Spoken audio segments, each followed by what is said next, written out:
اعوذ باللہ من الشیطان الرجیم بسم اللہ الرحمن الرحیم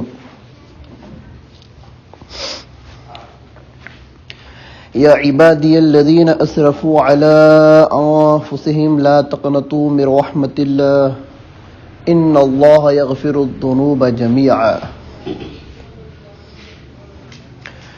وقال النبی صلی اللہ تبارک وتعالی علیہ وسلم لا يؤمن أحدكم حتى أكون أحب إليه من والده وولده والناس أجمعين أو كما قال صلى الله تبارك وتعالى عليه وسلم صدق الله مولانا العظيم وصدق رسوله النبي الكريم ونحن على ذلك لمن الشاهدين والشاكرين والحمد لله رب العالمين اللهم صل على محمد وعلى آل محمد وأنزله المقعد المقرب عندك يوم القيامة اللهم صل على محمد الغافلون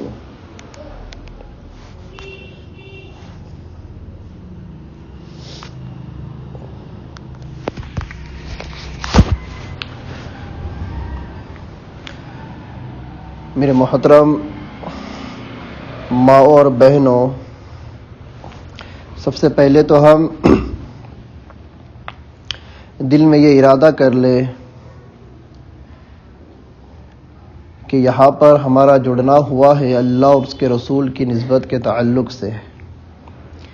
یہاں پر بات ہوں گی اللہ اور اللہ کے رسول کی، قرآن کی اور نبی کی سیرت و سنت کی، اس لیے ہم دل میں ارادہ کر لے کہ دھیان لگا کر توجہ سے سنیں گے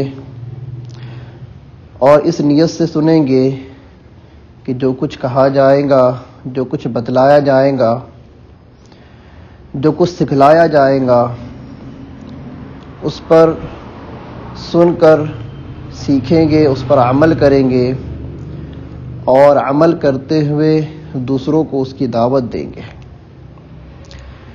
ہمارا سننا بھی اللہ کے لیے ہو، اللہ کے رسول کے لیے ہو، اور صرف سننا نہیں ہے، عمل کی نیت سے سننا ہے۔ صرف معلومات حاصل نہیں کرنا ہے بلکہ علم حاصل کرنا ہے، اور علم حاصل کرنے کے تعلق سے میرے اور آپ کے آقا سرکار مدینہ محمد عربی صلی اللہ تبارک و تعالی علیہ وسلم کا ارشاد ہے کہ ہر مسلمان مرد اور عورت پر دین کا سیکھنا، دین کے علم کا سیکھنا فرض ہے۔ علم کیا ہے؟ علم یہ اللہ کی صفت ہے، اور اللہ کی ایک صفت ہے علیم، اور علیم سے بنا ہے علم، علم سے بنا ہے علیم، اور جو علم والے ہوتے ہیں ان کو اللہ تبارک و تعالیٰ نے علماء کے نام سے خطاب فرمایا ہے۔ ایک طرف تو اللہ کی صفت ہے، صفت علیم، اور جو علم حاصل کرتے ہیں ان کو اللہ تبارک و تعالیٰ نے علماء کے نام سے کیا فرمایا ہے؟ خطاب فرمایا ہے۔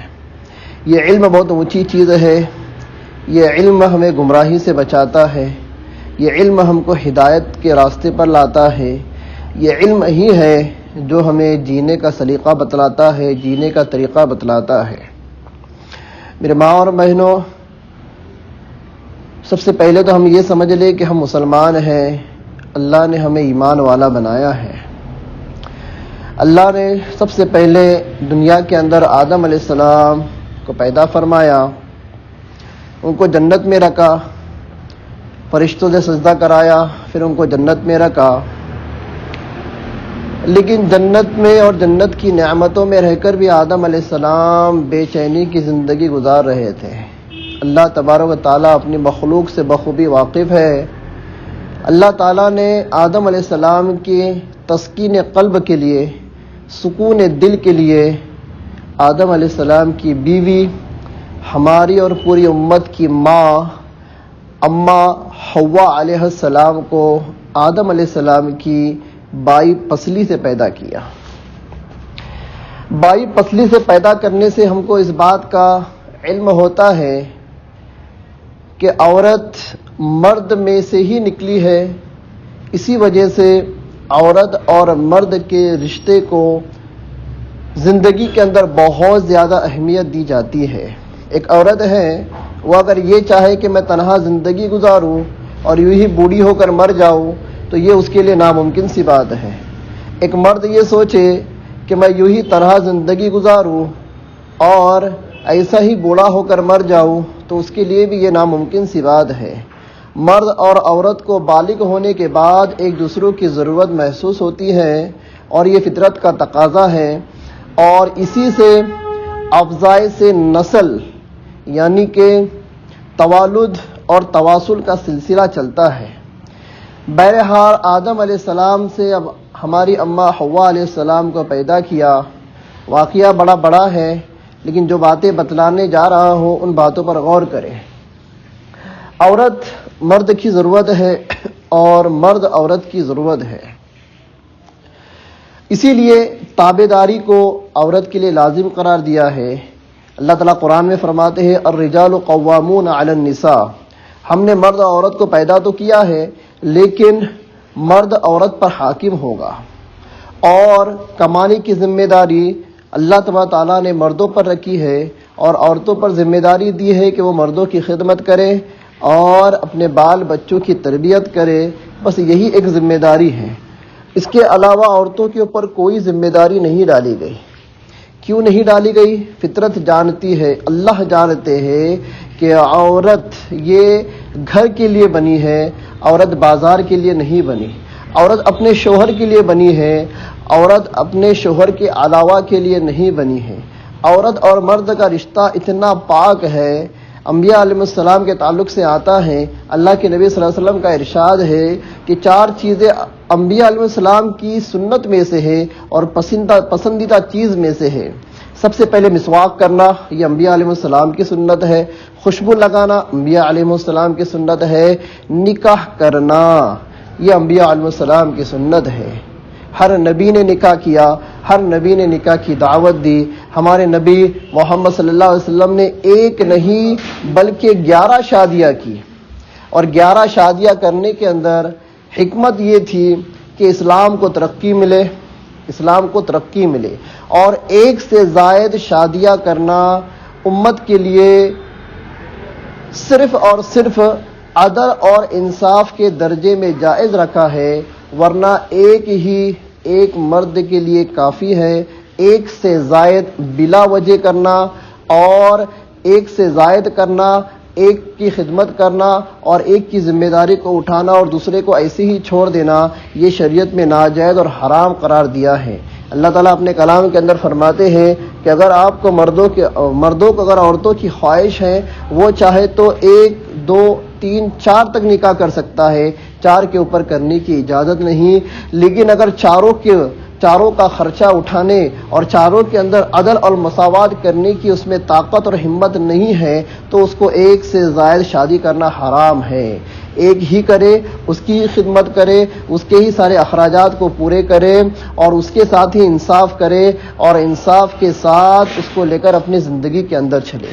یہ فطرت کا ایک قانون ہے. اللہ تبارک و تعالیٰ نے قانون اس لیے بنایا ہے تاکہ معاشرہ پاک رہے، صاف رہے، بے حیائی سے پاک رہے، برائی سے پاک رہے، فحاشی سے پاک رہے، بدکاری سے پاک رہے، زناکاری سے پاک رہے. حدیث شریف کے اندر آتا ہے، ہم بارہا سنتے ہیں، اللہ کے نبی کا ارشاد ہے النکاح من سنتی، کہ نکاح میری سنت ہے. فمن رغب عن سنتی فلیس منی، جو میری اس سنت سے اعراض کرے، منہ پھیرے، میری اس سنت کو اگنور کرے، میری اس سنت کو اوائڈ کرے، وہ ہم میں سے نہیں، مطلب وہ مسلمان ہی نہیں.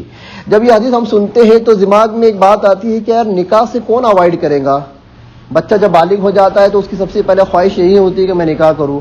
بچی جب بالغ ہو جاتی ہے اس کی بھی سب سے پہلے خواہش یہی ہوتی ہے کہ میں نکاح کروں.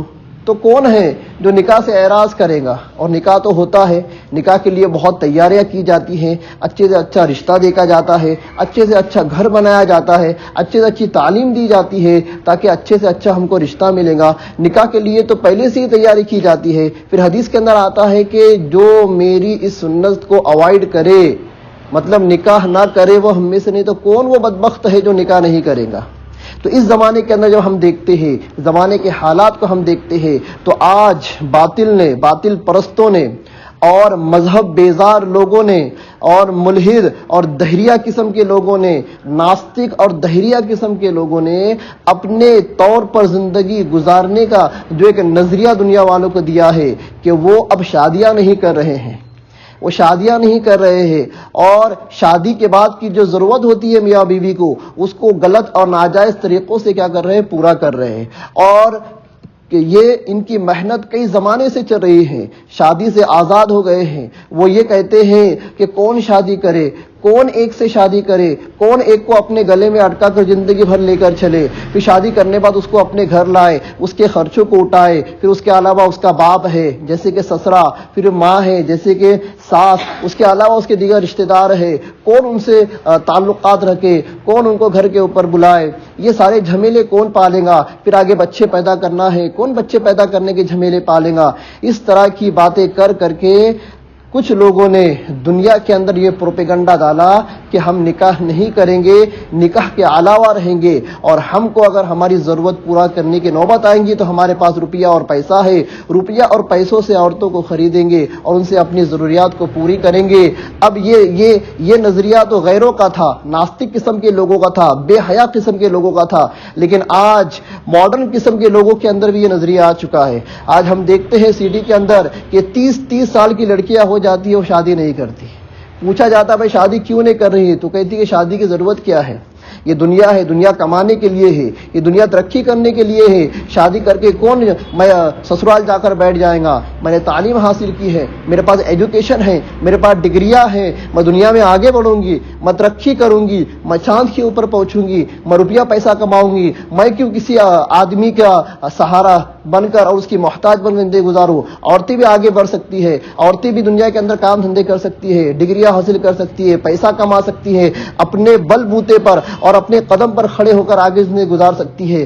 اس طرح کی ذہنیت آج ماڈرن لوگوں کی بن چکی ہے۔ تو ٹھیک ہے، ہم اس کا جواب یہ دیتے ہیں کہ ٹھیک ہے، تم کو کمانا ہے کماؤ، ڈگریاں حاصل کرنا ہے ڈگریاں حاصل کرو، روپیہ پیسہ کمانا ہے کماؤ، نام شہرت جو کچھ آپ کو چاہیے سب کچھ کرو، لیکن نکاح جیسی چیز کو اگر تم پامال کرو گے تو تم لوگوں کا ضرورت کا سامان بن کے رہ جاؤ گے۔ آج ایک مرد کی یہی خواہش ہوتی ہے کہ اس کو ہر اگلے دن ایک الگ عورت مل جائے، وہ اس سے اپنا کام پورا کرے اور آگے کو بڑھے۔ اب عورتیں یہ نہیں سوچتی ہے کہ اس کے اندر میرے لیے بھلائی ہے یا نقصان ہے۔ اسلام نے، شریعت نے اس چیز کو حرام قرار دیا ہے۔ کیوں حرام قرار دیا ہے؟ اللہ تبارک تعالیٰ کبھی نہیں چاہتا ایک مسلم بچی جو مسلمان کے گھر میں پیدا ہوئی ہے تو اس مسلم لڑکی کا نام بھی کسی غیر مرد کو کیا چلے، پتہ چلے۔ اسلام بالکل نہیں چاہتا ہے۔ میرے ماں اور بہنوں، آپ قرآن شریف کو اٹھا کر دیکھ لو، پورے قرآن کے 30 پاروں کے اندر اللہ تبارک و تعالیٰ نے کسی ایک خاتون کا نام نہیں لیا۔ نبی کی بیویوں کا تذکرہ آیا، یا ازواج النبی، اس طرح سے اللہ تبارک و تعالیٰ نے کیا کہا؟ یا نساء النبی، اس طرح سے اللہ تعالیٰ نے خطاب کیا، اے نبی کی عورتوں، اے نبی کی عورتوں، اس طرح سے اللہ نے خطاب کیا۔ اللہ نے عورتوں کے نام کا بھی پردہ کیا ہے۔ کیوں نام کا پردہ کیا ہے؟ کیونکہ عورتوں کے نام کے اندر بھی لچک ہے۔ جب کوئی ہوس کا پجاری لڑکی کا نام بھی سنتا ہے نا تو اس کے دل کے اندر غلط خیالات آنے شروع ہوتے۔ اللہ نے اپنے پورے کلام پاک کے اندر اپنی بندیوں کا نام بھی نہیں لیا۔ وہ خدا ہے، اس کو حق ہے، وہ ہر کسی کا نام لے سکتا تھا، پر اللہ تبارک تعالیٰ نے اپنے قرآن پاک کے اندر ایک بھی مستورات کا نام نہیں لیا سوائے ایک کے جس کا نام مریم علیہ السلام ہے۔ اور وہ نام لینے کی نوبت بھی اس وجہ سے آئی کہ مریم علیہ السلام کے اوپر تہمت لگائی گئی تھی۔ مریم علیہ السلام کو اللہ تبارک و تعالیٰ نے بنا شوہر کے بچہ عطا فرمایا تھا، اور وہ بچہ اللہ تبارک تعالیٰ کی طرف سے ایک معجزہ تھا، اللہ کی ایک بڑی قدرت کی نشانی تھی۔ اللہ تعالیٰ یہ لوگوں کو بتانا چاہتے تھے کہ میں بچے پیدا کرنے کے لیے عورت اور مرد کا محتاج رہی ہوں، مرد کا عورت کا بچہ پیدا کرنے میں کوئی رول نہیں ہے، اولاد تو میں دیتا ہوں، عقیدہ تو یہ ہونا چاہیے کہ اولاد میں دیتا ہوں. بہت سارے مرد عورت ہمیں دنیا کے اندر دیکھے ہیں, شادی ہو چکی ہے, مرد بھی ہٹا کٹا ہے, عورت بھی تندرست ہے, اس کے باوجود بچے نہیں ہو رہے ہیں. لاکھوں اور کروڑوں کا علاج کر رہے ہیں, بڑے بڑے دواخانوں میں جا رہے ہیں, بڑے بڑے حکما کے پاس جا رہے ہیں, بڑے بڑے باباؤں کے پاس اور عاملوں کے پاس جا رہے ہیں, بڑی بڑی درگاہوں پہ جا کر نعرے بھان رہے ہیں اور منتیں کر رہے ہیں, پر اولاد نہیں ہو رہی ہے. پتہ یہ چلا کہ مرد اور عورت کا اولاد کے پیدا کرنے میں کوئی رول نہیں ہے. یہ اللہ تبارک تعالیٰ کی قدرت ہے کہ اللہ تعالیٰ اپنی قدرت سے جس کو چاہے اولاد دے, جس کو چاہے نرینہ اولاد دے, جس کو چاہے مؤنث اولاد دے, جس کو چاہے اللہ لڑکیاں دے, جس کو چاہے اللہ لڑکے دے. انسان کا اس کے اندر کوئی رول نہیں ہے. یہ عقیدہ ہے ہمارا. یہ کیا ہے؟ یہ ہمارا عقیدہ ہے. لیکن اللہ تبارک تعالیٰ کی طرف دیکھیے کہ صرف قرآن شریف کے اندر مریم علیہ السلام کا ذکر اللہ تبارک تعالیٰ نے کیا ہے, اور وہ بھی اس وجہ سے کیا کہ اللہ تبارک تعالیٰ کو مریم علیہ السلام کے ذریعے سے ایک ایسا نبی کو پیدا کرنا تھا کہ وہ نبی مریم علیہ السلام سے بنا باپ کے پیدا ہوں گے, اللہ کے حکم سے, اللہ کی اجازت سے پیدا ہوں گے, اور مریم علیہ السلام کی گود میں پیدا ہونے کے ساتھ بات کریں گے اور کلام کریں گے. کوئی بچہ, ایک بچے کو بات کرنے کے لیے 1.5 سے 2 یا 3 سال کا وقت لگتا ہے. جو عیسیٰ علیہ السلام جو مریم علیہ السلام کے بطن سے جب نکلے تو باہر نکلتے کے ساتھ لوگوں سے بات کرنا شروع کر دی, اور اللہ تعالیٰ نے اسی وقت عیسیٰ علیہ السلام کو نبوت سے سرفراز فرمایا. یہ اللہ کی قدرت تھی. یہ اللہ لوگوں کو دکھلانا چاہتے تھے کہ ہم ان تمام چیزوں کے لیے انسانوں کے محتاج نہیں, ہم اسباب کے محتاج نہیں, ہم چیزوں کے محتاج نہیں. یہ چیزیں, یہ اسباب, یہ شکلیں تو انسانوں کے لیے ہیں. کس کے لیے؟ انسانوں کے لیے ہے. تو میرے ماں بہنوں, بات چل رہی تھی, آپ اپنا مقام سمجھیے, اپنا مرتبہ سمجھیے. ایک مسلم لڑکی کو اپنا مرتبہ سمجھنا چاہیے کہ اللہ تبارک تعالیٰ نے پورے کلام پاک کے اندر ایک بھی مسلم لڑکی کا یا عورت کا نام اپنے کلام میں نہیں لیا. اللہ تعالیٰ تمہارے نام کا پردہ کرنا چاہتے ہیں, لیکن افسوس کے ساتھ آج ہم دیکھتے ہیں سوشل میڈیا کے اوپر کسی بھی مسلم لڑکی کا نام گوگل کے اوپر ڈال دو, ایک نہیں 1000 لڑکیوں کے نام وہاں پر بایو ڈیٹا کے ساتھ آ جائیں گے. سوشل میڈیا کے اوپر الگ الگ اکاؤنٹس بنے ہوئے ہیں, فیس بک اکاؤنٹ ہے, انسٹاگرام اکاؤنٹ ہے, وہاں پر کسی بھی لڑکی کا نام ڈال دو. نام مکمل مت ڈالو, اسٹارٹ کے 2-3 ورڈ ڈال دو. جیسے کسی کا نام ہینا ہوتا ہے, ہینا کا HI ڈال دو, 1000 ہینائیں وہاں پر آ جائیں گی. وہاں پر آپ ثنا ڈال دو, ثنا کا SA ڈال دو, وہاں پر 1000 ثنا آ جائیں گی, 1000 شبنم آ جائیں گی, 1000 فاطمہ آ جائیں گی, 1000 عائشہ آ جائیں گی. آج مسلم لڑکیوں نے اپنے نام کے اکاؤنٹ بنا کر اپنے نام کا دیوالیہ نکال دیا ہے. پر اللہ کو ہم کیا جواب دیں گے؟ اللہ جب پوچھیں گا, اے مسلمان لڑکی, تو فلاں کے گھر میں پیدا ہوئی تھی, ہم نے تیرے نام کا پردہ کیا تھا, لیکن تو نے تیرے نام کو سوشل میڈیا پر ڈال کر ساری دنیا کے مردوں کے سامنے لا کر کھول دیا. تو نے یہ کیوں کیا؟ اللہ کو کیا جواب دیں گے؟ پھر نام تک تو بات ٹھیک ہے, اپنے فوٹو بھی انسٹاگرام کے اوپر اور فیس بک کے اوپر, سوشل میڈیا کے اوپر لگا کر اپنے حسن کا اور اپنی خوبصورتی کا پرچار کرتے ہیں. اللہ نے آپ کو خوبصورت اس لیے نہیں بنایا کہ آپ لوگوں کے سامنے آؤ اور لوگ آپ کو دیکھ کر کیسی اپنی نیتوں کو خراب کرے اور کیسے آپ کو کامنٹ کہیں. اس لیے اللہ تبارک تعالیٰ نے تم کو خوبصورت نہیں بنایا. تم کو اللہ نے خوبصورت کیوں بنایا؟ عورت خوبصورتی ہی کا دوسرا نام ہے. عورت کو اللہ نے خوبصورت اس لیے بنایا کہ اس کا شوہر اس سے محبت کرے.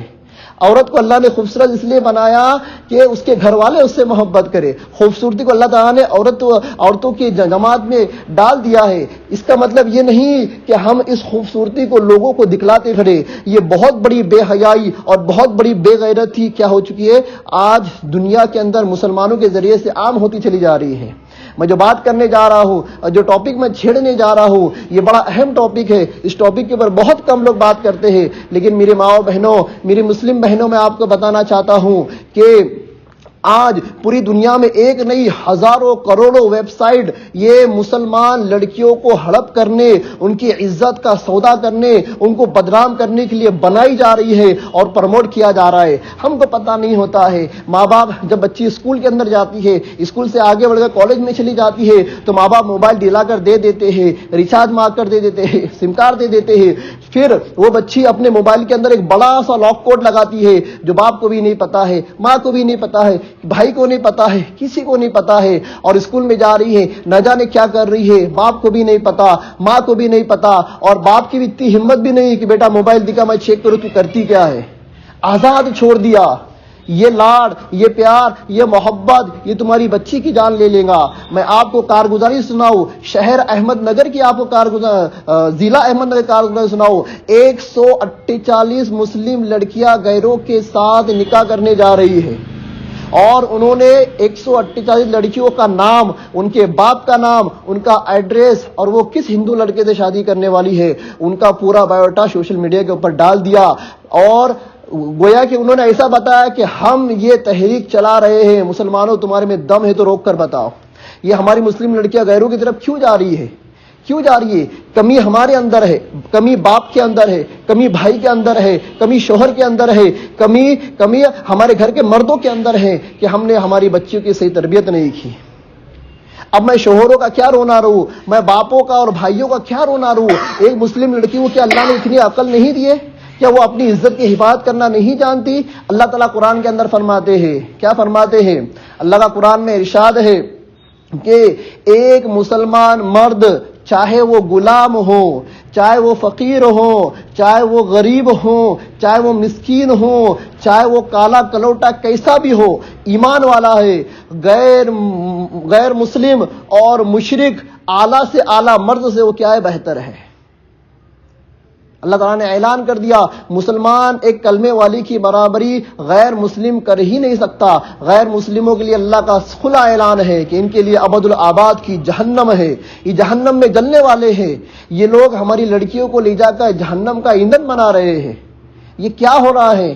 کیا ہو رہا ہے آج مسلمانوں کو؟ مسلمان ماؤں کو کیا ہو گیا کہ اپنی بچوں کی صحیح تربیت نہیں کر پا رہے، اور مسلمان لڑکیوں کو کیا ہو گیا ہے؟ 10ویں کے اندر 90 سے 98 تک ہمارے مارکس آ رہے ہیں، 12ویں بورڈ کے اندر 90 سے 98 تک ہمارے مارکس آ رہے ہیں۔ مسلم لڑکیاں اتنی ٹیلنٹڈ ہے کہ اس کے آگے کی جب ایگزام جب دے رہی ہیں تو 90 سے 95 98 تک نمبرات لا رہی ہے۔ اتنی عقل، اتنا ٹیلنٹ اور اتنی عقل مندی اللہ نے اس کو دیا، اتنی عقل مندی ہونے کے باوجود کیسے وہ غیروں کے پھسلاوے میں اور بہکاوے میں آ جاتی ہے؟ کیسے اپنا ایمان کا سودا کر لیتی ہے؟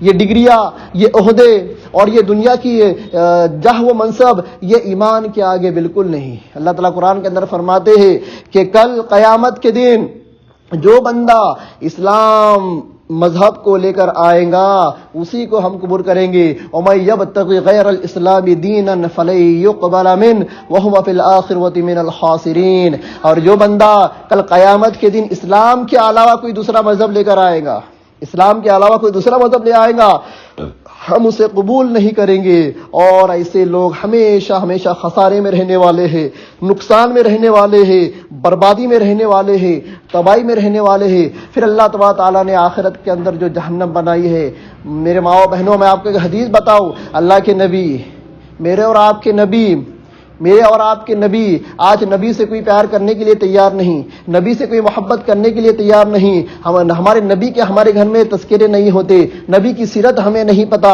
نبی کی بیویاں کیسی تھی ہمیں نہیں پتا، نبی کی اولاد کیسی تھی ہمیں نہیں پتا، فاطمۃ الزہرا کیا تھی، ان کی سیرت کیا تھی، ان کے اخلاق کیا تھے ہم کو نہیں پتا، نبی کے کتنی بیویاں تھی، پھر نبی کے صحابہ کتنی بیویاں تھی ہمیں بالکل نہیں پتا۔ آج ہم سوشل میڈیا کے اوپر ان ناچنے گانے والوں کو فالو کرتے ہیں، ان کو اپنا آئیڈیل بنا رکھے ہیں اور ان سے ہم محبت کرتے ہیں۔ اللہ کے نبی کا ارشاد ہے، جو دنیا میں جس سے محبت کرے گا کل قیامت کے دن اسی کے ساتھ اس کا عشر کروں گا۔ یہ قرآن کا اعلان ہے، یہ اللہ کے نبی کی حدیث ہے۔ پھر اللہ کے نبی کی حدیث ہے کہ اللہ کے نبی جس وقت معراج کو تشریف لے جا رہے تھے، جنت اور جہنم کی اللہ کے نبی کو سیر کرائی گئی، جنت اور جہنم کی اللہ کے نبی کو سیر کرائی گئی۔ جب جہنم پہ اللہ کے نبی گزرے تو دیکھا کہ جہنم کے اندر عورتوں کی تعداد زیادہ ہے۔ کس کی تعداد زیادہ ہے؟ عورتوں کی تعداد زیادہ ہے۔ اللہ کے نبی بڑے پریشان ہوئے، جبرائیل امین سے پوچھا کیا بات ہے، عورتیں اتنے جہنم میں کیوں ہے؟ تو جبرائیل علیہ السلام نے بتایا کہ زیادہ نافرمانیاں عورتوں کے اندر پائی جاتی ہے، عورتیں زیادہ نافرمان ہوتی ہے۔ ایک تو وہ نافرمان جو اللہ اور رسول کی نافرمان ہوتی ہے، اور ایک وہ نافرمان جو اپنے باپ، اپنے شوہر، اپنے بھائی اور اپنے گھر والوں کی اور اپنی ماں کی نافرمان ہوتی ہے۔ ایسی نافرمان لڑکیوں کے لیے اور ایسی نافرمان عورتوں کے لیے اللہ تعالیٰ نے جہنم کا عذاب تیار کر رکھا ہے. اور اللہ کے نبی نے اپنے آنکھوں سے دیکھا کہ مردوں سے زیادہ اکثریت عورتوں کی جہنم کے اندر ہے. میرے ماں اور بہنوں، آپ گھر کے اندر، آپ کے ہر کسی کے گھر کے اندر کچن ہے، چولہا ہے، گیس ہے، سگڑی ہے، آپ دن رات کھانا بناتی ہو. آپ مجھے بتائیے، جس رسوئی گھر کے اندر آپ اسٹوو کے اوپر یا گیس کے اوپر کھانا بناتے ہو، اس سے جو آگ نکلتی ہے، اس آگ کا ذرا سا بھی چنگاری آپ کے ہاتھ کو لگتی ہے، کیا آپ برداشت کر پاتے ہو؟ فوراً ہاتھ میں چھالا آ جاتا ہے، فوراً ہاتھ جل جاتا ہے، اور کئی دن تک وہ چھالا جاتا نہیں، کئی دن تک اس کی تکلیف ہوتی ہے. یہ تو دنیا کی آگ ہے، یہ تو دنیا کی آگ ہے. حدیث شریف کے اندر آتا ہے کہ جہنم کی آگ کو 1000 سال تک پانی سے دھویا گیا، 1000 سال تک پانی سے دھویا گیا، پھر دنیا میں بھیجا گیا. تو یہ آگ 1000 بار دھل کر ہمارے پاس آئی ہے. اس آگ کا چٹکا ہمیں لگ جاتا ہے. آپ کو زیادہ ایکسپیرینس ہے میرے ماں اور بہنوں، آپ رسوئی گھر میں رہتے ہو، پکانے کا ایکسپیرینس آپ کو زیادہ ہے. آگ کے پاس آپ ہمیشہ رہتے ہو، آپ کو پتا ہے ایک چھوٹی سی چنگاری اور چھوٹا سا چٹکا آگ کا آپ برداشت نہیں کر پاتی، جو کہ 1000 مرتبہ دھل کر دنیا میں آیا ہے. اس آگ سے 1000 گنا خطرناک آگ جہنم کی ہے. اس جہنم کی آگ سے تمہیں کون بچائے گا؟ یہ ایمان بچائے گا. اپنے ایمان کے اوپر محنت کرو، ایمان کے تقاضوں کو اپنی زندگی کے اندر لاؤ، اور آج سے ہی توبہ کرے، آج سے ہی توبہ کرے کہ دنیا کی جو بے راہ روی چل رہی ہے، دنیا کے اندر جو فحاشی چل رہی ہے، جو برائی چل رہی ہے، اس سے ہم کیا رہیں گے؟ دور رہیں گے. یہ ایمان کا تقاضا ہے. آج افسوس کے ساتھ کہنا پڑتا ہے، افسوس کے ساتھ کہنا پڑتا ہے کہ ہماری بچیاں گھر میں تو پردہ کرتی ہے، لیکن جب باہر کو جب نکل جاتی ہے تو اس کا پردہ بھی نکل جاتا ہے. پھر ہمارا پردہ، ہمارا لباس ایسا ہوتا ہے جس میں سے ہمارا جسم جھلکنے لگتا ہے. کیوں پہناتے ہو ایسے کپڑے؟ کیوں پہناتے ہو ایسے لباس؟ میں گھر کی ماں اور بہنوں کو کہنا چاہوں گا، آپ تو بڑے بوڑھے ہیں، آپ کو تو پتا ہے نا کہ آپ کی بیٹی کے لیے کون سی چیز اچھی ہے اور کون سی چیز بری. آپ کی بیٹی اگر ایسا لباس پہن رہی ہے، ایسا برقع پہن رہی ہے جس سے اس کا بدن چھلک رہا ہے، یہ آپ کا کام ہے کہ اس کو منع کرے. یہ آپ کا کام ہے اس کو منع کرے. باہر جنسی بھیڑیے پھر رہے ہیں. میں یہ ٹاپک کیوں لے رہا ہوں؟ آج اس میں ٹرینڈنگ میں چل رہا ہے. آج کا ماحول بڑا خراب ہو چکا ہے. آج دنیا برائی کی طرف، عریانیت کی طرف اور ننگے پن کی طرف جا رہی ہے. وہ آپ کو دعوت نہیں دے رہے ہیں عریا پن کی، آدھے اور چھوٹے کپڑے پہننے کی آپ کو دعوت نہیں دے رہے، لیکن وہ آپ کے سامنے آدھے اور چھوٹے کپڑے پہن کر آ رہے ہیں اور وہ آپ کو رجا رہے ہیں، وہ آپ کو اٹریکٹ کر رہے ہیں. ان کا دیکھا دیکھی ہماری مسلم بچیاں بھی اس ڈگر کے اوپر جا رہی ہے. اللہ معاف کرے، اللہ معاف کرے. کہ ایسا نہ ہو کہ اللہ تبارک تعالیٰ آسمان سے عذاب کی بارش کرے. ارے قربان جائیے اللہ کے نبی صلی اللہ علیہ وسلم کے اوپر کہ اللہ کے نبی نے دعا کی تھی. کیا دعا کی تھی؟ یا اللہ میری امت چاہے کتنے بھی گناہ کرے، میری امت کو آسمانی عذاب بھیج کر ہلاک نہ کرنا. اللہ تعالیٰ نے اس دعا کو قبول کر لیا. یہ ہمارے نبی نے ہمارے لیے دعا کر کے گئی ہے. میں آپ کو واقعہ بتاؤں، رات کا وقت ہے، اللہ کے نبی اپنے گھر میں سے نکلے صلی اللہ علیہ وسلم، گھر میں سے نکل گئے اور بہت دیر ہو گئے، واپس نہیں آئے. اما عائشہ کو فکر ہوئی رضی اللہ عنہا کہ میرے حبیب کدھر چلے گئے. اما عائشہ اٹھی، باہر جا کر دیکھا تو نظر نہیں آئے. وہیں سے نکل کر حضرت فاطمہ رضی اللہ عنہا کے گھر پر گئے، سوچا کہ بیٹی کے وہاں گئے ہوں گے. اما عائشہ گئی، حضرت فاطمہ گھر کو کھٹکھٹایا. فاطمہ باہر آئی. کہا فاطمہ کیا آپ کے ابو یہاں آئے ہیں؟ کہا کہ نہیں، میرے ابو یہاں نہیں آئے. تو اما عائشہ نے کہا کہ بڑی دیر ہو گئی، آپ کے ابو جان گھر سے باہر گئے، ابھی تک واپس نہیں آئے. کہا کہ مسجد گئے ہوں گے. جب مسجد نبوی میں جا کر دیکھا، مسجد نبوی کدھر تھی؟ اللہ کے نبی کا حجرہ اور بازو میں مسجد نبوی. بازو میں جا کر دیکھا تو اللہ کے نبی وہاں بھی موجود نہیں. یہ بیٹی اور یہ ماں بڑی پریشان ہوئی کہ اللہ کے نبی کہاں چلے گئے. یہ دونوں بیٹی اور ماں ڈھونڈتے ہوئے جنت البقیع، جو کہ کیا ہے؟ مدینے کا قبرستان ہے. کیا ہے؟ مدینے کا قبرستان ہے. اس قبرستان کی طرف چل دیے کہ ہو سکتا ہے قبرستان میں گئے ہو. تو ہاں، اللہ کے نبی قبرستان میں ہی گئے تھے، اور قبرستان کے اندر اللہ کے نبی سجدے میں پڑے ہوئے ہیں. کہاں پڑے ہوئے ہیں؟ سجدے کے اندر پڑے ہوئے ہیں. اب اما عائشہ رضی اللہ عنہا نے حضرت فاطمہ سے کہا کہ جاؤ اپنے ابو کو بلا لاؤ. حضرت فاطمہ نے کہا کہ آپ تو بیوی، آپ چلے جائے. اما عائشہ نے کہا میں بیوی ہوں پر تو بیٹی ہے. میں بیوی ہوں, ہو سکتا ہے بیوی کا برا مان جائیں گے, بیٹی کا برا نہیں مانیں گے. آپ جاؤ, میں اللہ کے نبی کو سجدے میں عبادت کر رہے, میں ڈسٹرب نہیں کر سکتی. حضرت فاطمہ نے ہمت کر آگے گئی اور اللہ کے نبی کے پیٹھ کے اوپر ہاتھ رکھا. اللہ کے نبی پہچان گئے کہ یہ میری بیٹی فاطمہ ہے. اللہ کے نبی نے اپنا سر اٹھایا, آنکھوں میں آنسو بھرے ہوئے تھے. اللہ کے نبی رو رہے تھے اور فاطمہ نے کہا, فاطمہ تو نے جلدی کر دی, فاطمہ تو نے کیا کر دی, جلدی کر دی. اگر تو مجھے سجدے سے نہیں اٹھاتی تو میں میری امت کے سارے گنہگاروں کی بخشش کرا دیتا. کیا کرایا تھا؟ بخشش کرایا تھا. کیوں اللہ کے نبی دعا کر رہے تھے سجدے میں جا کر؟ کس کے لیے دعا کر رہے تھے؟ ہمارے لیے. آج ہم 1500 سال کے بعد دنیا میں جی رہے ہیں. اللہ کے نبی 1500 سال پہلے ہم کو یاد کر کر ہمارے لیے دعائیں کر رہے تھے. اس لیے کہ اللہ تعالیٰ نے اپنے نبی کو بتا دیا تھا کہ نبی جی تیری امت آئیں گی, تیری امت کے کچھ مرد ایسے آئیں گے جو گنہگار ہوں گے, جو دین سے دور ہوں گے. تیرے امت کے اندر, تیری امت میں عورتیں آئیں گی, لڑکیاں آئیں گی جو کہ گنہگار ہوں گی. وہ گناہ کریں گے, وہ اللہ کے حکموں کو توڑیں گے, میں ان کو جہنم میں ڈالوں گا. میرے نبی نے یہ گوارا نہیں کیا کہ اپنی امت کے مردوں کو, عورتوں کو کیا ہو کہ وہ جہنم کے اندر چلے جائیں. تو کیا کہا, فاطمہ تو نے بڑی جلدی کر دی. تو نے کیا کر دی؟ تو نے بڑی جلدی کر دی. اگر تو تھوڑا سا رک جاتی تو میں میری پوری امت ہی کیا کرایا تھا, بخشش کرایا تھا. قربان جائیے اس نبی کے اوپر. وہ نبی بھوکے رہے, کھایا نہیں, اپنی امت کا لحاظ کیا. آج ہم یہاں بیٹھے ہیں شری رام پور میں, ہم اللہ کے نبی کے امتی ہیں. اللہ کے نبی اپنی حیاتی کے اندر, ہم ابھی دنیا میں بھی نہیں آئے تھے, شری رام پور کا وجود بھی نہیں تھا. اس وقت اللہ کے نبی ہمارے لیے دعائیں کرتے تھے. اور آج ہمارا یہ حال ہے کہ پورے دن بھر میں ایک مرتبہ بھی ہم اللہ کے نبی کو یاد نہیں کرتے. ہمارے گھر کے اندر اللہ کے نبی کی سیرت کی تعلیم نہیں ہوتی. اسی وجہ سے تعلیم آج کس کی ہو رہی ہے گھروں کے اندر؟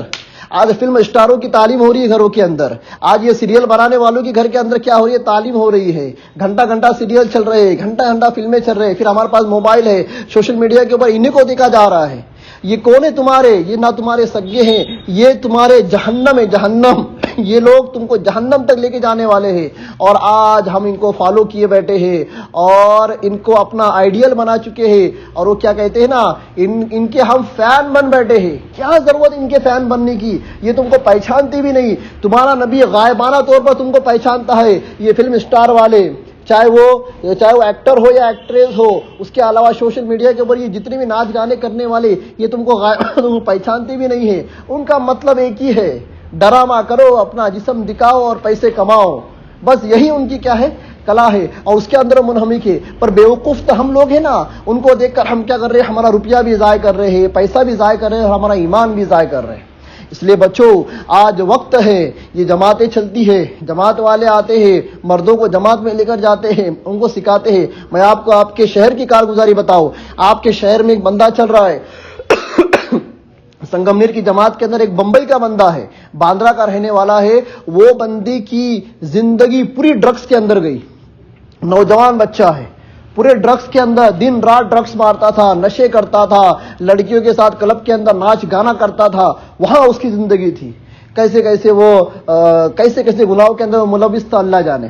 پر ہوا کیا, اللہ نے اسی قسمت میں ہدایت لکھی تھی. جماعت والوں سے اس کی ملاقات ہو گئی. 4 مہینے کی جماعت میں نکلا ہے. ایک چلہ سنگمنیر میں لگا, دوسرا چلہ شری رام پور میں لگ رہا ہے. وہ بندہ اس کی کارگزاری سناتا ہے کہ میں کتنے خطرناک گناہوں کے دلدل میں پھنسا ہوا تھا. اللہ نے مجھے ہدایت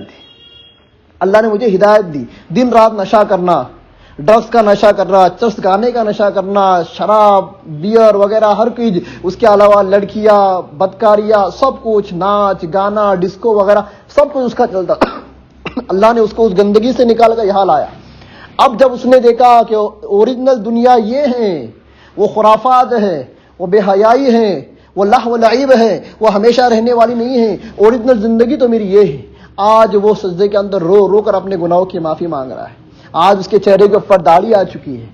آج اس کے بدن سے وہ انگریزوں والا لباس نکل چکا ہے, سنت والا لباس اس کے بدن کے اوپر آ چکا ہے.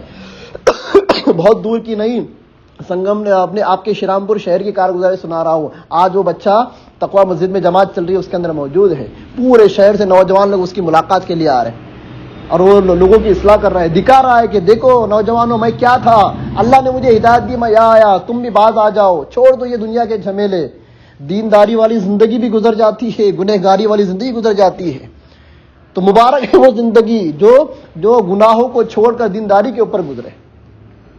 اس لیے بہت درد کے ساتھ آپ حضرات کی خدمت کے اندر یہ کچھ باتیں عرض کی ہے۔ اصل تو چیز یہ ہے کہ ہمارا ایمان محفوظ رہے۔ ایمان کے تعلق سے آتا ہے 24 گھنٹہ ایمان کی حفاظت کرنا ایک مسلمان کے اوپر فرض ہے، چاہے مرد ہو یا عورت، اس لیے ہم کو سب سے پہلی فرصت کے اندر یہ کرنا ہے، جن گناہوں کے اندر ہم ملوث ہیں ان گناہوں سے ہم کو توبہ کرنا ہے۔ سوشل میڈیا کے اوپر ہم نے ہمارے اکاؤنٹ بنا رکھے ہیں، ان اکاؤنٹ کو ڈیلیٹ کرنا ہے۔ کیا کرنا ہے؟ ڈیلیٹ کرنا ہے، برائیوں کو ختم کرنا ہے۔ اس کے بعد صلاۃ و توبہ پڑھنی ہے کہ اللہ اب تک کی زندگی گناہوں میں چلے گئی، کیا ہوگی؟ گناہوں میں چلے گئی، یا اللہ اب ہم توبہ کرتے ہیں اور اگلی زندگی انشاءاللہ تیرے حکموں کو پورا کرتے ہوئے گزاریں گے۔ اسی کے ساتھ ساتھ اپنے گھر کے مردوں کی تشکیل کرے کہ وہ اللہ کے راستے میں جائے۔ پہلی فرصت کے اندر تشکیل یہ ہو، مائیں بہنیں خود اپنے مردوں کی کیا کرے؟ تشکیل کرے کہ پہلی فرصت میں زندگی کی 4 مہینے اللہ کے راستے میں لگ جائے۔ اس کے علاوہ مستورات بھی یہ فکر کرے کہ اس طرح سے ہفتے واری جو اجتماعات ہوتے ہیں، تعلیم مذاکرے والا عمل ہوتا ہے، اس عمل کے اندر آئے، اپنی بچیوں کو لے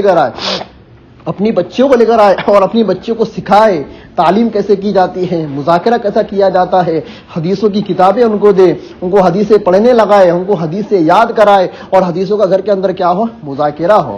اس کے ساتھ ساتھ گھر کی تعلیم ہے۔ آج گھر کی تعلیم کے اوپر بہت زور دیا جا رہا ہے۔ کیوں زور دیا جا رہا ہے؟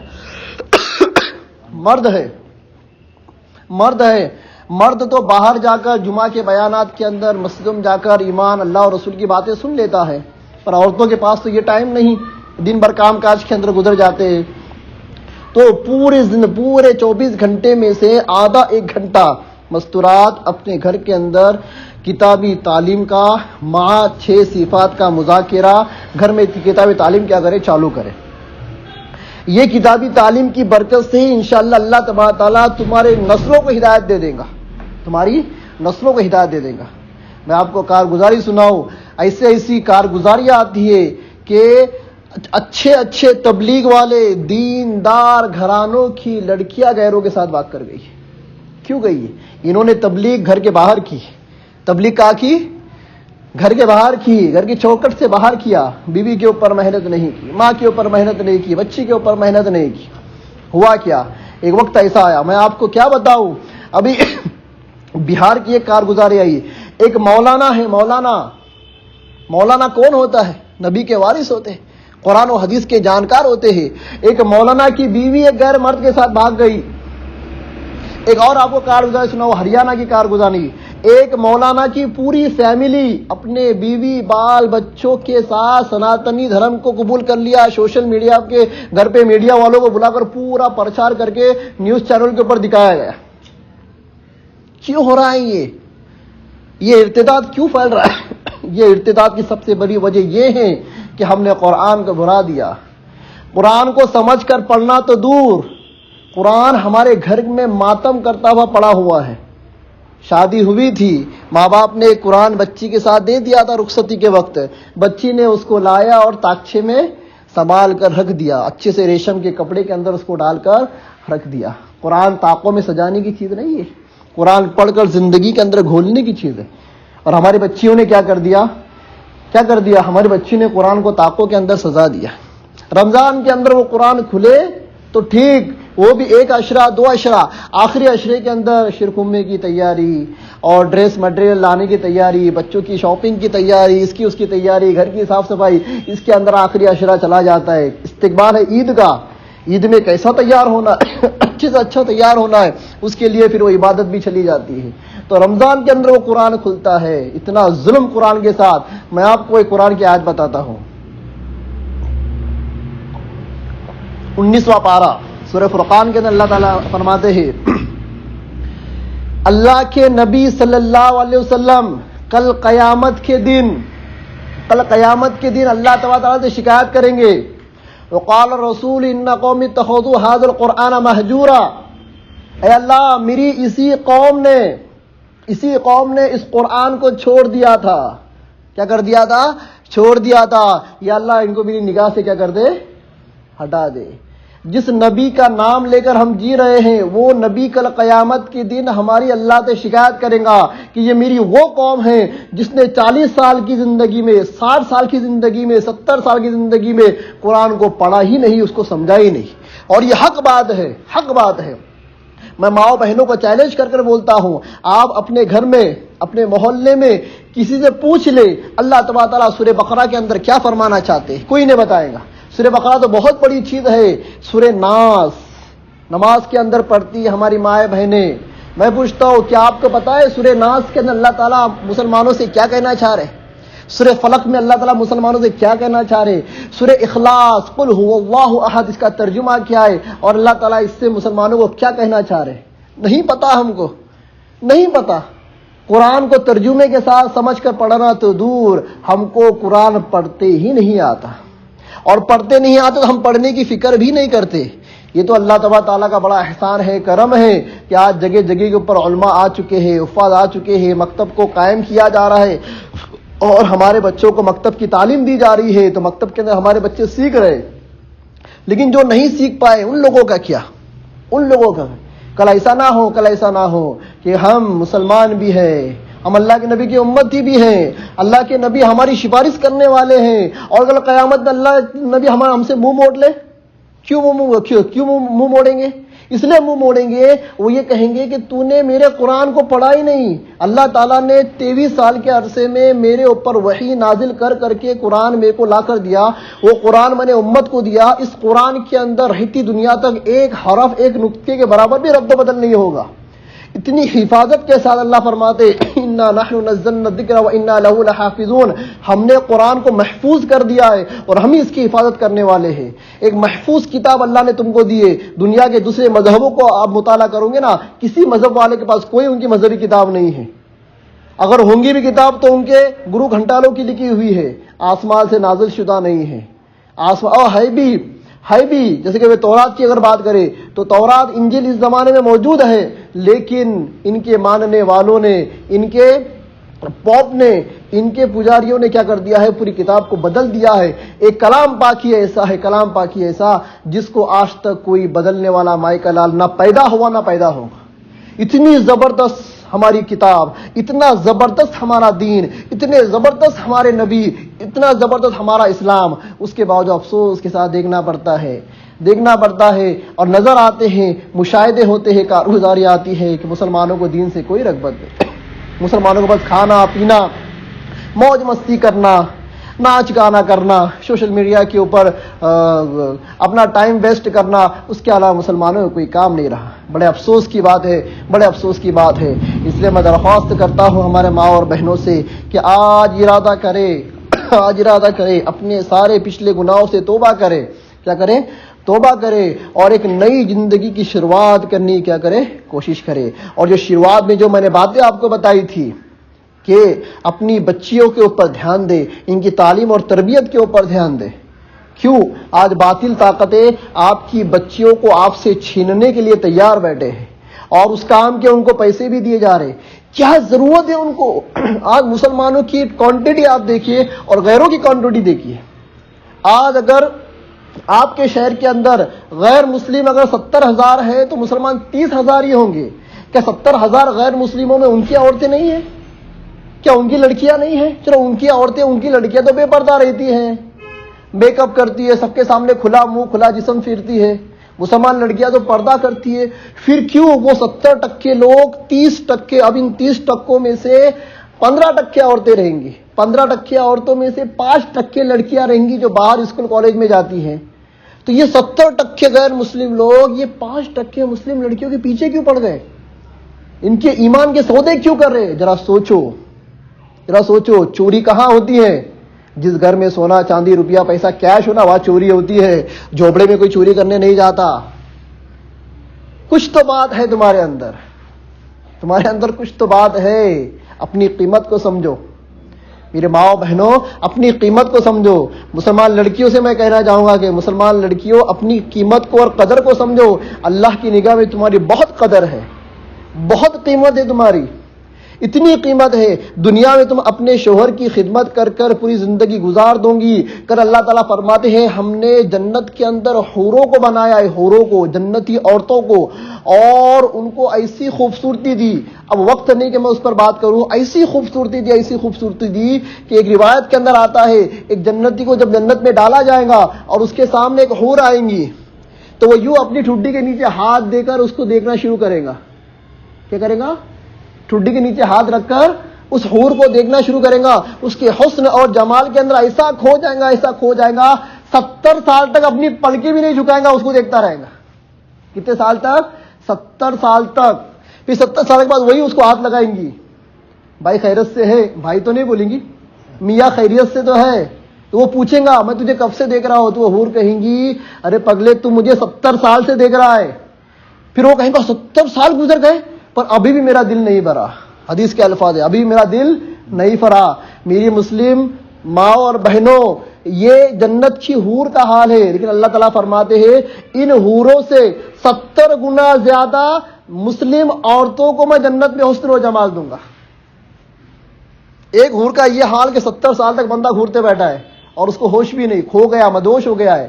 ان حوروں سے 70 گنا زیادہ حسن اور خوبصورتی اللہ تعالیٰ دنیا کی عورتوں کو, مسلم عورتوں کو, جنہوں نے اپنے رب کو راضی کر کے, اپنے نبی کو راضی کر کے, اپنے شوہر کو راضی کر کے, اپنی باپ کی عزت کا خیال کر کے, اپنے بھائی کی عزت کا خیال کر کے, اپنے خاندان کی عزت کا خیال کر کے زندگی گزاری اور اللہ کے دربار میں بالکل پاک پوتر آئی, بالکل پاک اور پوتر آئی. اس کو اللہ تعالیٰ ایسا حسن عطا کریں گے کہ جنت کی حوریں بھی کیا رہیں گی, بیکار ان کے سامنے. اور ایک بات بتا دوں, یہ جنت کی حوریں مردوں کو دی جا رہی ہیں پر اوریجنل بیویاں یہی رہیں گی مرد کی. اور یہ ساری جنت کی حوروں کو اللہ تعالیٰ اس جنتی عورت کی کنیز اور غلام بنائیں گی.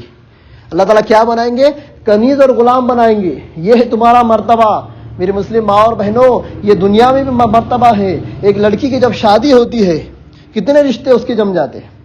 ایک تو شوہر سے اس کا رشتہ جم جاتا ہے, شوہر بھی کیا کر رہا ہے, اس کا لاڑ پیار کر رہا ہے, اس کے خرچے اٹھا رہا ہے. ادھر گھر کے اندر اس کا سسرا ہے, وہ بھی اس سے لاڑ پیار کر رہا ہے, اس کے کیا کر رہا ہے, خرچے اٹھا رہا ہے. پھر جب اس کو بچے ہوتے ہیں اس کا بچہ بھی کیا کر رہا ہے, اس کی خدمت کر رہا ہے. اتنے سارے رشتوں کے درمیان میں اللہ نے ایک عورت کو رکھا ہے کہ جب تک شوہر کماتا تھا شوہر نخرے اٹھا رہا ہے, اب بیٹا کما رہا ہے بیٹا بھی نخرے اٹھا رہا ہے, بیٹا بھی نخرے. مطلب ہر طرح سے عورت کو اللہ تبارک تعالیٰ نے محفوظ ہاتھوں میں رکھا ہے. محفوظ, ان محفوظ ہاتھوں سے نکل کر ہماری مسلم بچیاں غیروں کے ہاتھ میں جا رہی ہے. وہ صرف ٹیشو پیپر کی طرح تم کو استعمال کرنا چاہتے اور پھینکنا چاہتے. اپنی عزت کا لحاظ کرو. تمہاری عزت بازاروں کے اندر نہیں ہے, اسکول اور کالج کے اندر نہیں ہے. تمہاری عزت تمہارے شوہر کے گھر کے اندر محفوظ ہے. تمہاری عزت تمہارے باپ کے گھر میں چاہے وہ جھوپڑا کیوں نہ ہو اس کے اندر محفوظ ہے. تمہاری عزت تمہاری ماؤں کے قدموں کے اندر محفوظ ہے. تمہاری ماں, اللہ تعالیٰ نے تمہاری جنت کو تمہاری ماں کے قدموں کے نیچے رکھا ہے. اور تم جنت کہاں ڈھونڈ رہے ہو؟ دنیا کے بازاروں کے اندر, دنیا کی محفلوں کے اندر, یہ ناچ گانے کی محفلوں کے اندر, یہ گناہ گاروں کی محفلوں کے اندر. اس لیے وقت ہے, ابھی وقت ہے کہ ہم ہوش کے ناخن لیں اور جتنا ہو سکے دعوت و تبلیغ کے اندر اپنے وقت کو لگائیں. آج یہ وقت کی سب سے بڑی محنت ہے اور سب سے بڑا تقاضا ہے. اور ایسوں کو ہدایت ملی ہے, ایسوں کو ہدایت ملی ہے کہ ہم گمان بھی نہیں کر سکتے. کیا عجیب بات ہے کہ بہت ساری لڑکیاں, بہت ساری غیر مسلم لڑکیاں اسلام قبول کر رہی ہے. اسلام کی حقانیت کو دیکھا, جب اس نے دیکھا کہ اسلام کے اندر مردوں کو بھی اجازت نہیں کہ عورتوں کو گھور کر دیکھے. اور اسلام عورتوں کی اتنی عزت کرتا ہے اور دوسرے مذہب میں ایسا کوئی نہیں. گھر سے باہر نکلے تو یہ تاڑ رہا ہے, وہ تاڑ رہا ہے, یہ چھیڑ رہا ہے, وہ فلرٹ کر رہا ہے. اور اسلام کے اندر ایسا ہے کہ مردوں کو بھی حکم ہے کہ عورتوں کو دیکھے نا. اسلام کے اندر ایسا ہے کہ جو اس کے سگے رشتے دار, جو اس کے محرم ہے, وہی دیکھ سکتے ہیں عورت کو. اور کتنا دیکھ سکتے ہیں؟ چہروں کو اور دونوں ہتھیلیوں کو, باقی بدن کو نہیں دیکھ سکتے علاوہ شوہر کے. اور غیر دھرموں کے اندر تو ایسا کوئی قانون نہیں ہے.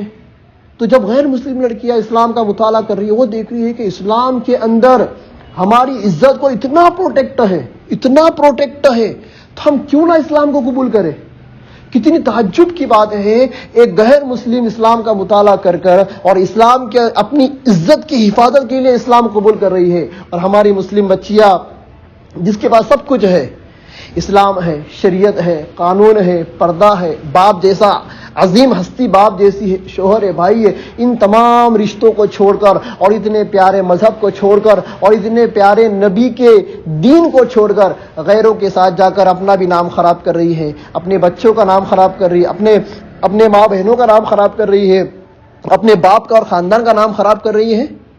اس لیے ہوشیار ہو جائے، ہوشیار ہو جائے۔ ہر کوئی جو آپ سے ہنس کر بات کرے، ریسپیکٹ دے کر بات کرے، آپ کو کوئی ضرورت نہیں اس کے باتوں میں آنے کی۔ جو لڑکیاں اسکول کے اندر جاتی ہے، جو لڑکیاں کالج کے اندر جاتی ہے، میں ان سے ایک بات کہہ دوں، غیر مسلم یا غیر مرد، چاہے وہ مسلم ہو یا غیر مسلم ہو، غیر مرد جو تمہارے لیے نامحرم ہے، وہ اگر تمہاری خیر خواہی کے لیے آئے تو اس کی باتوں میں بالکل نہیں آنا۔ تمہارے خیر خواہ تمہارا باپ، تمہارا بھائی، تمہارا شوہر، یہ سب سے بڑی طاقت ہے جو تمہارے لیے مرنے، کٹنے، جان دینے کو تیار رہیں گے انشاءاللہ۔ ہر حال میں ان لوگوں کو پکارے، غیروں کا ساتھ بالکل نہ لے، کسی کی باتوں کے اندر نہ آئے، کسی کے بہکاؤ کے اندر نہ آئے، اور ایمان کے اوپر محنت کرے۔ جب بازار کے اندر جائے تو چوتھا کلمہ پڑھتے ہوئے چلے، بازار میں جائے تو چوتھا کلمہ پڑھتے ہوئے چلے، اور جہاں جائے اپنے کلچر کو ساتھ لے کر جائے۔ شادی بیاہ میں کیا ہوتا ہے، برقعے پہن کر جاتے ہیں، وہاں دیکھتے ہیں ماحول ایسا ہے کہ وہاں جا کر سب سچ سور کر آئے ہیں، وہاں برقعے نکال دیتے ہیں، تو ہم بھی جا کر برقعوں کو نکال دیتے ہیں۔ کیا ضرورت ہے نکالنے کی؟ جہاں بولتے نا وہ ایک حمام میں سب ننگے، کیوں ہم ان کے ساتھ جا کر ان کی طرح ہو جائے؟ ہم ہمارا کلچر وہاں لے کر جائے، ان کو بھی پتا چلے کہ یہ دینداری میں نے میرے گھر سے لے کر آئی ہوں، یہ دینداری میرے باپ کی مجھے دی ہوئی ہے، یہ دینداری میرے شوہر کی مجھے دی ہوئی ہے، یہ دینداری میرے بھائی کی مجھے دی ہوئی ہے۔ میرا شوہر، میرا بھائی اور میرا باپ ہی میرا چہرہ دیکھ سکتا ہے، میں کیوں یہ دنیا والوں کو اور یہ ہوس والی نگاہ والوں کو اپنا چہرہ دکھاؤں؟ جائے برقعے میں جائے، پھر دیکھیے آپ کی عزت کیسی ہوتی ہے۔ آج مارکیٹ میں عزت اس بندی کی ہے جو پردہ کرتی ہے، جو دیندار ہے۔ جو دیندار نہیں اس کی مارکیٹ میں کوئی ویلو نہیں ہے۔ اس لیے فکر کرے، اور آج ہی کیا کرے، طے کرے کہ انشاءاللہ پہلی فرصت میں ہم اپنے گھر میں کتابی تعلیم شروع کریں گے، بولو انشاءاللہ۔ اور اس کے ساتھ ساتھ اگر کسی کے پاس کتابیں نہیں ہیں تو آپ مسجد کے امام صاحب یا مسجد کے جو ذمہ دار ہے، آپ ان سے کہیں، آپ کو ہندی آتی ہے، ہندی میں کتابیں ملتی ہے، فضائل اعمال ہے، فضائل صدقات ہے، منتخب احادیث ہے، اور اگر آپ کو اردو آتی ہے تو اردو کے اندر کتابیں کیا ہے ہمارے پاس موجود ہے۔ امام صاحب سے یا مسجد کے ذمہ داروں سے آپ کانٹیکٹ کریں اور آج ہی اپنے گھر کے اندر کتابوں کو منگوا لے، اور کم سے کم 1 گھنٹہ رات کو سونے سے پہلے کم سے کم 1 گھنٹہ باوضو ہو کر اللہ اور نبی کے کتابوں کی تعلیم اپنے گھر کے اندر چالو کرے، اور باوضو کیا ہو جائے، سو جائے، باوضو کیا ہو جائے، سو جائے۔ دیکھیے تھوڑے دن کے اندر آپ کے گھر کا ماحول کیسے بدل جاتا ہے۔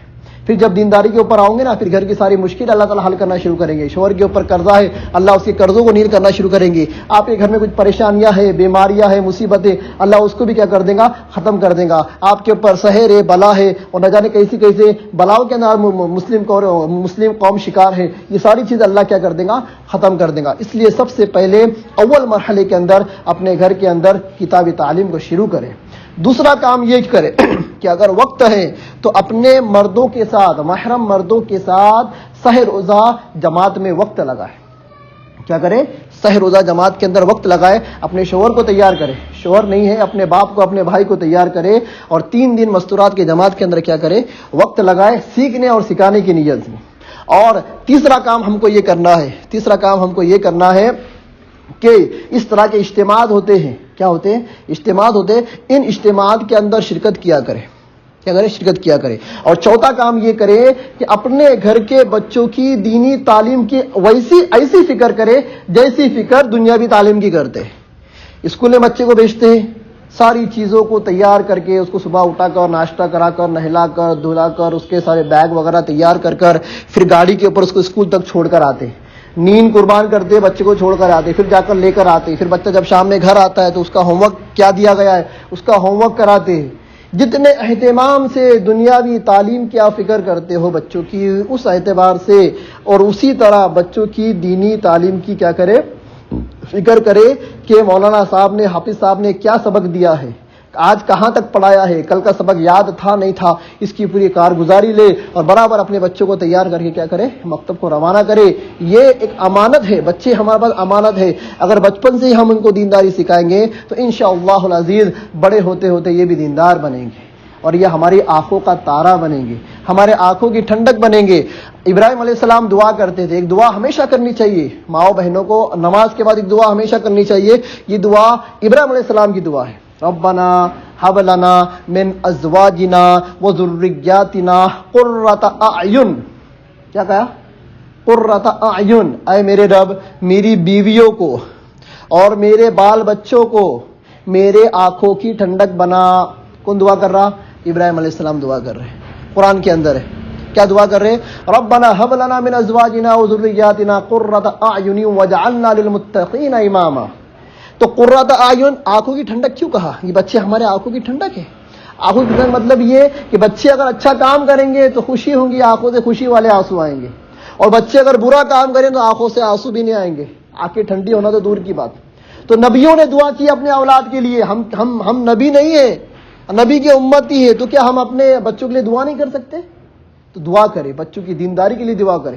کیا کرے؟ یہ بچے فیوچر میں آگے بڑھ کر تمہاری آنکھوں کی ٹھنڈک بنیں گے, اور دینداری ماحول کے اندر جب ان کی پرورش ہوگی تو آگے چل کر دین کے پر چلنا کیا ہوگا, ان کے لیے آسان ہوگا. آج اکثر ماؤں کو شکایت ہے, میرا بیٹا میرا سنتا نہیں. آج اکثر باپوں کو شکایت ہے, ارے اس کو لے کے جاؤ 3 دن جماعت میں, وہ پٹا سنتا نہیں, پھرتے رہتا, یہ کرتا وہ کرتا, فراری پٹازوں کے ساتھ پھرتا. اور ماؤں کو اور باپوں کو اپنی بچیوں سے بھی شکایت ہے کہ میری بیٹی سنتی نہیں, بڑی ہو گئی, مجھے کچھ نہ کو بولو, میرے ایگزام ہے, میرا یہ ہے, میرا وہ ہے, میں میرے حساب سے جیوں گی. یہ جرأت بچوں میں کہاں سے آئی؟ اس وجہ سے آئی کہ بچپن سے دینی تعلیم نہیں. بچپن سے اس کو یہ نہیں بتایا گیا کہ ماں کو اف بھی نہیں کرنا ہے. بچپن سے اس کو یہ نہیں بتایا گیا کہ باپ جہنم کے دروازوں میں سے ایک دروازہ ہے. جس نے باپ کو خوش کیا اس نے رب کو خوش کیا, جس نے باپ کو ناراض کیا اس نے رب کو ناراض کیا. بچپن سے تعلیم میں بتایا ہی نہیں گیا اس کو, تو بچہ کیا سوچے گا؟ پھر تھوڑی عمر گزر جاتی ہے, یہی اولاد جن کو ماں نے اپنی کوکھ سے 9 مہینے رکھ کر پیدا کیا, تکلیفوں کے ساتھ پیدا کیا, پھر ناز اور نیام کے ساتھ ان کو پالا پوسا, خود نہیں سوئی, ان کے لیے جاگی, خود گیلے میں سوئی, ان کو سوکھے میں سلایا, ان کی بیماری کے اندر رات بھر جاگ کر دعائیں کر ڈاکٹری علاج کر ان کی راحت کے سامان مہیا کیے. یہی بچے جب آگے جاتے ہیں نا تو ماں باپ کو بڈھا اور بڈھی کے نام سے پکارتے ہیں. حقیقت بتلا رہا ہوں, جھوٹ نہیں بول رہا ہوں. کیا بولتے ہیں؟ میرا بڈھا ہے, وہ میری بڈھی ہے, سچ بولتی. یہ زبان کے یہ جو خبیث الفاظ جو زبان سے نکل رہے, کیوں نکل رہے؟ اس وجہ سے نکل رہے ہیں کہ تم نے ان کی صحیح تربیت نہیں کی. بچہ جب پیدا ہوتا ہے نا تو ماں باپ اچھا نام ڈھونڈتے ہیں, مولانا کوئی اچھا سا نام دو, بہترین سا نام دو, میننگ اچھے ہو, نام کا بچے کے اوپر اثر اچھا پڑے. پھر جب نام رکھا جاتا ہے تو کتنے پیار سے ایک ماں اپنے بچے کو پکارتی ہے, اور لاڑ پیار سے 2-3 نام اور رکھ دیتی ہے اس کے. باپ بھی کتنے پیار سے اپنے بچے کے نام کو پکارتا ہے, اور باپ بھی لاڑ پیار سے بچوں کے نام ایکسٹرا نام رکھتا ہے, نک نیم, ٹوپن نیم رکھتا ہے, محبت میں پکارتا ہے بچے کو. اور یہی بچے بڑے ہو کر ماں باپ کو بڈھا بڈھی کہتے ہیں. کتنی بے غیرتی کی بات ہے. اس کے ذمہ دار کوئی اور نہیں, تم ہی ہو, اس لیے کہ تم نے بچپن سے لاڑ پیار کے اندر اس کو سڑا دیا, تم نے اس کو بگاڑ دیا. اس لیے دینداری کی جب بات آئے, اللہ کے نبی کی حدیث ہے, بچہ اگر 7 سال کا ہو گیا اس کو نماز کا حکم کرو. بچہ 10 سال کا ہو گیا, نماز نہ پڑھنے پر اس کو مارو, منہ چھوڑ کر, منہ میں نہیں مارنا ہے, اور لکڑی سے نہیں مارنا ہے, ہاتھ سے مارنا ہے, اور بہت اتنا زور سے نہیں مارنا کہ اس کو ول اٹھ جائے, پر مارنا ہے تنبیہ کے لیے. کون کہہ رہا ہے؟ میرے آپ کے نبی. کتنے سال کی عمر والے کو 7 سال میں حکم کرو اور 10 سال میں نماز نہ پڑھنے پر مارو. آج ہمارا 10 سال کا بچہ نمازی ہے کیا؟ ارے بچہ ہے, ابھی پڑھیں گا بعد میں, کیا بول کے چھوڑتے ہم لوگ, اگنور کرتے. ارے بچہ ہے, بچی پڑھیں گے, اتنی بچی کیا نماز کا بولنے, پڑھتی کبھی ہو, جمعہ پڑھ لیتی. صرف جمعہ کی نماز ہی فرض ہے کہ 5 وقت کی نماز فرض ہے؟ میرے ماں اور بہنوں, ان چیزوں کو سیریس لو. یہ باریک باتیں معاشرے کے اندر چلتی ہے, ہماری سوسائٹی میں چلتی ہے, ان کو سیریس لو. غفلت میں زندگی مت گزارو, سینسیئر بن کر زندگی گزارو, دینداری والی زندگی گزارو. دیکھو انشاءاللہ کتنا مزہ آتا ہے, کتنا سکون ہے دینداری والی زندگی میں, کتنا سکون ہے. اذان ہو گئی, بچے بھاگ رہے ہیں وضو کرنے کے لیے, وضو کر آ رہے ہیں, مصلی بچھا رہے, نماز پڑھ رہے, ماں بھاگ رہی ہے, دادی بھاگ رہی ہے, گھر کے اندر ایک نماز کا ماحول ہے. کھانا سامنے آیا بچے بھاگتے آ رہے، دعا پڑھ رہے اور کھانا کھا رہے. کوئی بھی چیز ہے بچے کو دی جا رہی ہے، بچے فوراً دعائیں پڑھ رہے ہیں. کتنا اچھا ماحول، کتنا مزہ آتا ہے. آج ہمارے بچہ جب روتا ہے دودھ پلانا ہے تو گانا لگاؤ، پھر گانے کے اوپر اس کو نچاتے ہیں، پھر دودھ پلاتے. کتنی بے غیرتی کی. بچہ رو رہا ہے 2 موبائل لگا کے اس کو، بچے گانے دیکھ رہے. بچے کیا دیکھ رہے ہیں؟ بچے گانے. اور گانوں کے اندر کیسے کیسے لوگ آ رہے ہیں، کیسے کیسے ان کے کپڑے پہنے ہوئے، کیسے کیسے بے غیرت بے حیا اور میری زبان ابھی کہا جائیں گی کیسے کیسے قسم کے لوگ آ رہے ہیں. بچے ہمارے ان کو دیکھ رہے ہیں، اپنا ذہن خراب کر رہے ہیں. اس لیے فکر کرے، خوب فکر کرے اور محنت کرے اور آپس کے اندر ابھی تشکیل کر لے کہ جو 3 دن اپنے محرم کے ساتھ جماعت کے اندر لگانا چاہتے ہیں، 2-4 مائیں بہنیں اٹھ کر کیا کر لے، آپس کے اندر تشکیل کر لے اور ان کے نام لکھ لے اور نام کی پرچی لا کر مسجد کے اندر جمع کر لے. درود شریف پڑھ لے، چھوٹی سی دعا کر لیں گے. بسم اللہ الرحمن الرحیم. اللهم صل علی محمد وعلى ال محمد وانزل المقعد المقرب عندك يوم القيامه. اللهم انت السلام ومنك السلام واليك يرجع السلام. حقنا وربنا بالسلام وادخلنا الجنه دار السلام. تبارك ربنا وتعالى يا ذا الجلال والاکرام. یا اللہ ہمارے گناہوں کو، خطاؤں کو معاف فرما، لغزشات کو، معصیات کو معاف فرما. دن کے اجالے میں، رات کے اندھیرے میں جتنے گناہ ہیں اللہ تمام گناہوں کو معاف کر دے. یا اللہ دینداری والی زندگی نصیب فرما. تیرے حکموں کو، تیرے نبی کے حکموں کو زندہ کرنے والا بنا دے. نماز کی پابندی کرنے والا بنا دے. گناہوں سے دور رہنے والا بنا دے. یا اللہ اس بستی کے اندر جتنے مسلمان ہیں یا اللہ ان کے حال کے اوپر رحم فرما. یا اللہ سارے مسلمانوں کی اللہ ہدایت دے دے. سارے مسلمانوں کو یا اللہ نمازی بنا دے. یا اللہ مسلمان عورتوں کو یا اللہ دیندار بنا دے. یا اللہ پردہ کرنے والا بنا دے، شرعی پردہ کرنے والا بنا دے، نماز پڑھنے والا بنا دے. یا اللہ ہمارے گھروں میں، ہمارے محلے کے اندر دینداری والا ماحول کو یا اللہ پیدا فرما. فحاشی اور برائی سے اللہ ہماری حفاظت فرما. بے غیرتی سے اور بے حیائی سے ہماری حفاظت فرما. ہماری مستورات کی حفاظت فرما. ہماری بچیوں کی اللہ حفاظت فرما. باطل طاقتیں یا اللہ جو ہمیں اور ہمارے ایمان کے اوپر ڈاکے ڈالنے کی کوششیں کر رہی ہے اللہ ان کو نیست اور نابود فرما. یا اللہ ہمارے غیب سے حفاظت فرما. ہماری بچیوں کی غیب سے یا اللہ حفاظت فرما. یا اللہ دعوت و تبلیغ کا بول بالا فرما. یا اللہ ہر کسی کو توفیق دے کہ وہ دعوت و تبلیغ کے کام کے اندر لگے اور اپنی زندگی کو یا اللہ سنوار لے. یا اللہ نبی کی سنتوں کو زندگی میں زندہ کرنے والا بنا دے. نبی کی سنتوں پر چلنے والا بنا دے. سنت کے مطابق زندگی گزارنے والا بنا دے. یا اللہ ہم میں سے جو بیمار ہے ان کو شفا کاملہ عاجلہ مستمرہ دائمہ نصیب فرما. یا اللہ ہم میں سے جو پریشان حال ہے ان کی پریشانیوں کو یا اللہ دور فرما. ہم میں سے جو لوگ مقروض ہے، قرضوں کے بوجھ میں دبے ہوئے ہیں، اللہ ان کے قرضوں کی